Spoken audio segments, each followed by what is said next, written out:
ይህ ቪዲዮ በእስራኤል ጦር ይፋ የተደረገ ሲሆን ምን ያህል ውጤታማ ጥቃት እንደፈጸመች ያሳይልኛል በሚል የለቀቀችው ነው። ኢራን ግን እስራኤል እንዳሰበችው የጦር ጄቴን አልመታችም፣ ፕራንክ አድርጊያታለሁ ስትል አስታውቃለች። ጉዳዩ ዓለምን እያታለሉ ያሉት የኢራንና የሩሲያ አሳሳች የጦር መሳሪያዎችን ሚስጥር ያጋለጠ መሆኑ ተነግሮለታል። በዘመናዊው የጦርነት ዓለም ውስጥ ድል የሚገኘው በኃይል ብቻ ሳይሆን በተራቀቀ ማታለልም ጭምር መሆኑ እየታየ ነው። በኢራን አየር ማረፊያዎች ላይ የተሳሉ የጄት አውሮፕላን ስዕሎችና የሩሲያ ተነፋፊ ታንኮች የዓለምን ሀያላን ሀገራት ሳተላይቶችና ዘመናዊ ሚሳኤሎች ግራ እያጋቡ ይገኛሉ።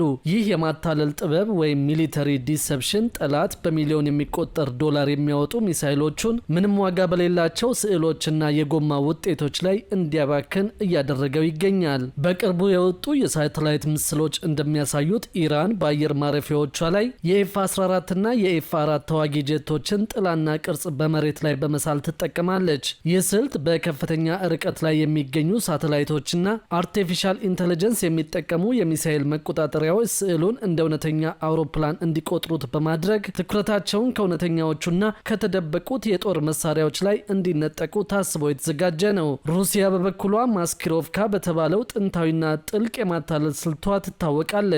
በአሁኑ ወቅት የሩሲያ ኩባንያዎች ልክ እንደ እውነተኛው ታንክ የሚመስሉ በራዳርና በሙቀት መፈለጊያ ካሜራዎች ላይ ሳይቀር እውነተኛ መስለው የሚታዩ እንደ ኳስ የሚነፉ ታንኮችንና የሚሳኤል ማስወንጨፊያዎችን በብዛት እያመረቱ ይገኛል። እነዚህ የጎማ መሳሪያዎች ጠላት በአንድ ጦር ግንባር ላይ እጅግ ግዙፍ ኃይል እንዳለ አምኖ የተሳሳተ ውሳኔ እንዲወስድ ወይም ውድ መሳሪያዎቹን በከንቱ እንዲጨርስ እንደሚያደርገው ታውቋል። በዩክሬን ጦርነት ውስጥም ይህ ስልት በስፋት ጥቅም ላይ እየዋለ ሲሆን ዩክሬናውያን ከእንጨትና ከብረት የሚሰሯቸው የሂርማስ ሚሳኤል ማስወንጨፊያ ምስሎች የሩሲያን ውድ ሚሳኤሎች በማባከር ረገድ ውጤታማ መሆናቸው ተዘግበዋል። በአጠቃላይ እንደ ቻይና፣ ሩሲያና ኢራን ያሉ ሀገራት ይህንን የጥላ ጦርነት እንደ ዋነኛ ስትራቴጂ እየተጠቀሙበት ሲሆን ይህም በቴክኖሎጂ የረቀቁ ሀገራት በሰው ሰራሽ ስዕሎችና በጎማ ማጫወቻዎች እንዳይሸነፉ ከፍተኛ ጥንቃቄ እንዲያደርጉ አስገድዷቸዋል። በሌላ መረጃ ደግሞ እስራኤልና ሰሜን ኮሪያ የቃላት ውርወራ ውስጥ መግባታቸው እየተነገረ ይገኛል። የሰሜን ኮሪያው መሪ ኪም ጆንጉን በኢራን ውስጥ በሚገኙ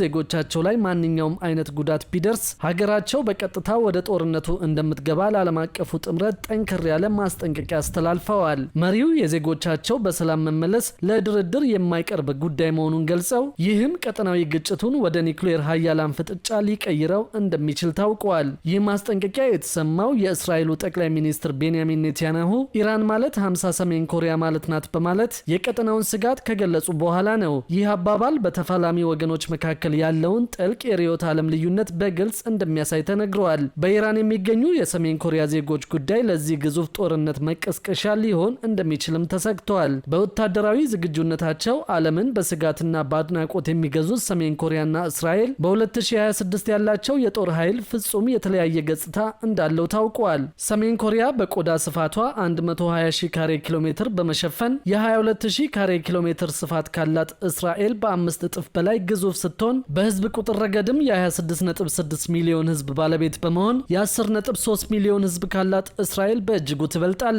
ወታደራዊ ቁጥሮችን ስንመለከት ሰሜን ኮሪያ 1.2 ሚሊዮን ቋሚ ሰራዊት በማሰለፍ የሰው ኃይሏን የገነባች ሲሆን እስራኤል በአንጻሩ በ170,000 ቋሚ ወታደሮች ብትወሰንም በቴክኖሎጂ ጥራትና በሰለጠነ የሰው ኃይል ረገድ ወደር የማይገኝላት ሆናለች። የሰሜን ኮሪያ የምድር ጦር ከ4300 በላይ ታንኮችና በ10 ሺዎች የሚቆጠሩ መድፎችን በማንቀሳቀስ የቁጥር የበላይነቱን ሲያሳይ እስራኤል ደግሞ በዓለም አንደኛ ደረጃ የተሰጣቸውን የሜርካቫ ታንኮችና የኤፍ-35 ስውር ተዋጊ ጄቶችን በመታጠቅ የአየር የበላይነቱን ሙሉ በሙሉ ተቆጣጥራለች። በስትራቴጂካዊ የኒውክሌር አቅም ረገድ ሰሜን ኮሪያ በይፋዊ ሙከራዎቿ ዓለምን ስታስፈራራ፣ እስራኤል ደግሞ በይፋ ባታምንም ጥልቅና ሚስጥራዊ በሆነ መንገድ የኒውክሌር ባለቤት መሆኗ ይታመናል። በኢኮኖሚ ዘርፍ እስራኤል በዓመት ከ35 ቢሊዮን ዶላር በላይ ለወታደራዊ በጀት በመመደብ የዓለምን ዘመናዊ የጦር መሳሪያዎች ስትታጠቅ፣ ሰሜን ኮሪያ ደግሞ ምንም እንኳን ኢኮኖሚዋ በማዕቀብ ቢዳከምም ያላትን ሀብት በሙሉ ለጦር ግንባታ በማዋል ራሷን የኒውክሌር ሀያል ለማድረግ በቅታለች። በአጠቃላይ ሰሜን ኮሪያ በብዛትና በግዝፈት፣ እስራኤል ደግሞ በጥራትና በረቀቀ ቴክኖሎጂ የሚታወቁ የወቅቱ አስፈሪ ወታደራዊ ኃይሎች መሆናቸው ተረጋግጧል።